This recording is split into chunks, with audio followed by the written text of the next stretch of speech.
Okay, so we posted a discussion regarding the Knape and Vogt PB1068 lock, and I don't recall the original conversation, but it may have been about rekeying these or whether or not they're available keyed alike or keyed differently.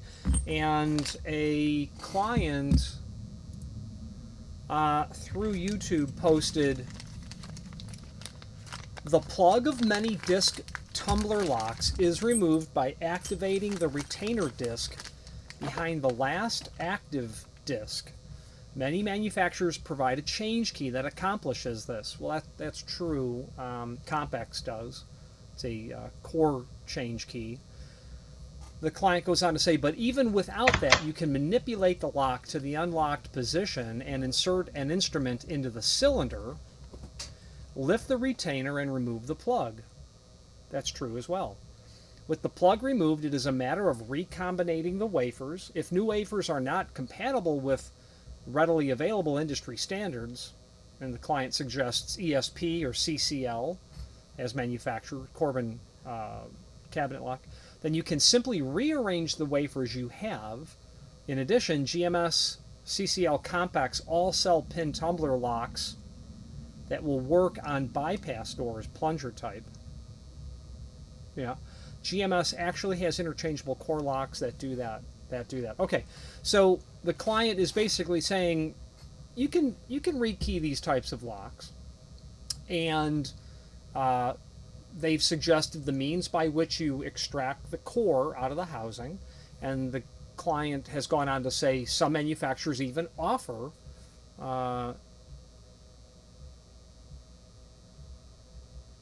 with the wafer.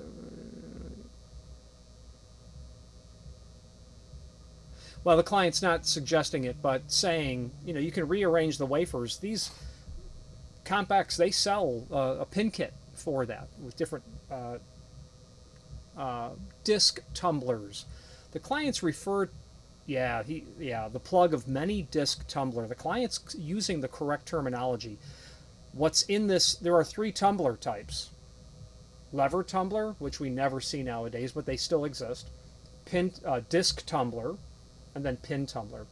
Pin tumbler is the modern sort of tumbler, but disc are used very often in lots of different lock applications, generally associated with lower security applications.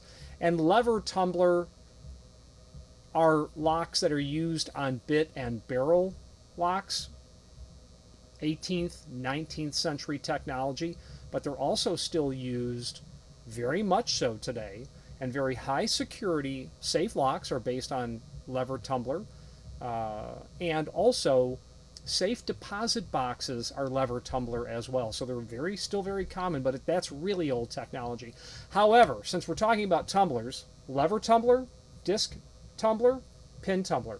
The oldest is for sure the pin tumbler, and that is the modern pin tumbler cylinder is based on the Egyptian technology from 4,000 years ago, and those were definitely pin tumbler technology. Okay, so let's take a closer look at what we're dealing with here in terms of the PB1068 and exploring the client's comment about the rekeyability of it. If you are enjoying this video, please click thumbs up or like, and also please consider subscribing to our channel. Let's move on to the rest of the video. So let's take a look at this PB1068. So what we have is the lock, and the other parts that go with it. We have the keys. And the key is basically just a turn handle, is really what it is. Okay.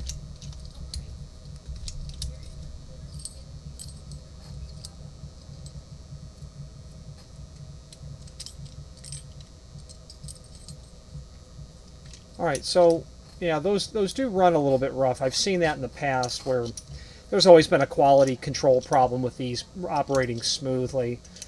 A little working it in, it's certainly more tolerable than it was.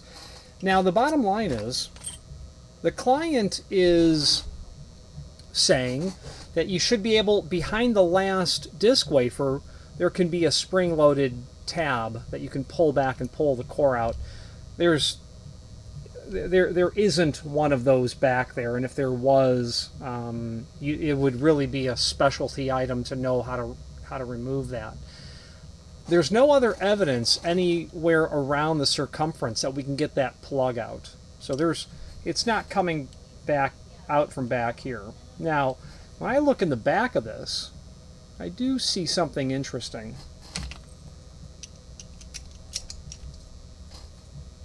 Oh yeah.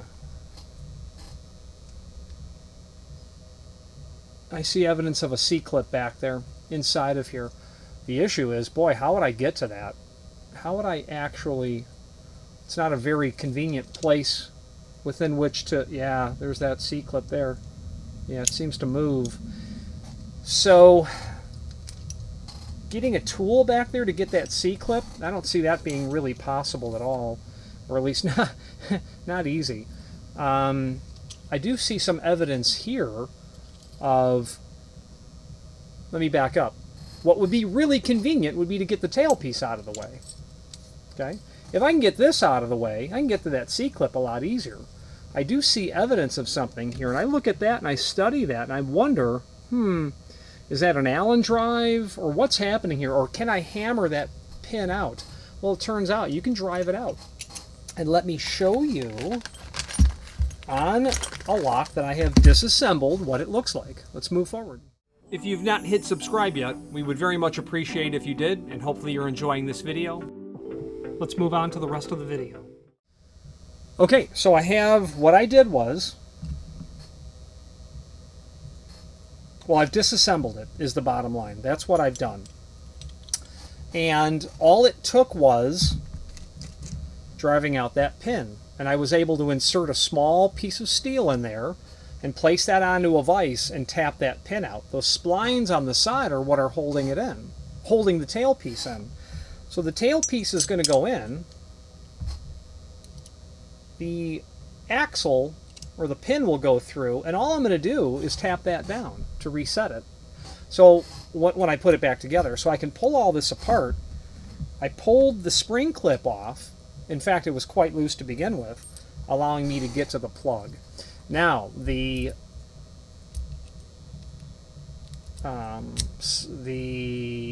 position is that it can be rekeyed, and the issue is it can't be, in the sense that what's holding... these are disc wafers, and when the cylinder is in the housing, the disc wafers, as you can see, are sticking up above the plug. When I insert the key, the cuts on the key ride inside slots that are in the disc wafers. The height and the position of the slot in the disc wafer is directly related to the depth of the cut. Because when you insert the key, you need those to be flush in order for it to turn. Right now the key's in, and those are indeed flush. When the key is out, they are not flush. Okay. Now, the problem with the disc tumblers is that they are staked in. The plug itself is such that they've been staked. So what's in here is a disc tumbler, which goes up and down. It's got a little elbow on it, or a horn, and then there's a spring which drives it, which drives it up and down. And as we study the plug a little bit closer, there's evidence that they're staked on. So if I were to modify the plug, I could certainly pull those disc tumblers out. The question is going to be, when I put different ones in based on a different key cut, how am I going to hold them back in? Restaking them? Probably not. Probably not.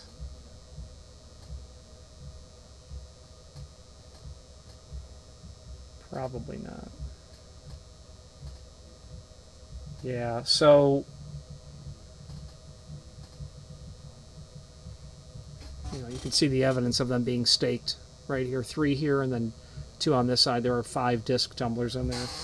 So, can you get access to them? Sure. Can you recombinate them or reposition them with a different cut key? You've got no way to hold them back in. It's just the problem that we're dealing with here. So, this I would classify this as something that cannot be rekeyed, and if it can be, it would escape my ability to understand how someone may do that. You'll notice that there are a couple of preps here that's indeed where the disc tumblers will reside in. And when they are just pushed in, they can't turn because those discs are standing above the plug and they're in that preparation at 12 and 6. It can go in upside, it can go in either way, it doesn't really matter. But to prove the point, when you stick the key in, you can then turn it because the tumblers become flush and will ride inside of there. Okay. So what I need to do now is get the plug held back in with the C-clip, and then I will reassemble the tailpiece with the axial splined hinge pin, is what I would call it. Put this all back together and we're in good shape. So that's the answer to the question. Thank you very much.